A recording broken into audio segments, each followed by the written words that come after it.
ঈদুল আজহার পর আমরা আবার মাঠে ফিরে আসলাম। ফুটবল আসলে এমন একটা জিনিস, ফুটবল হচ্ছে আবেগ।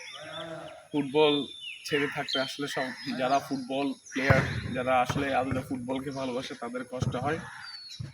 ঈদুল আজহার লম্বা একটা ছুটির পর আবার গুড মর্নিং স্পোর্টিং ক্লাবের সকল প্লেয়ার মাঠে প্রবেশ করেছে। যদি একটু আমরা মোবাইলটা ঘুরে দেখাই, সবাই ওয়ার্ম আপ করে দিচ্ছে।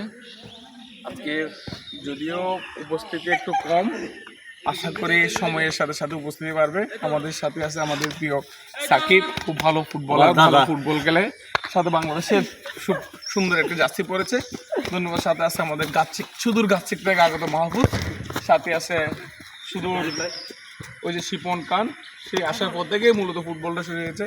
আমাদের বীরেশ ভাই, তাকে যদি আমরা একটু পিছন করে দেখাই। ওকে, ধন্যবাদ সকলকে। আশা করি সবাই গুড মর্নিং স্পোর্টিং ক্লাবের সাথে থাকবেন এবং আমার সাথে থাকবেন। ধন্যবাদ।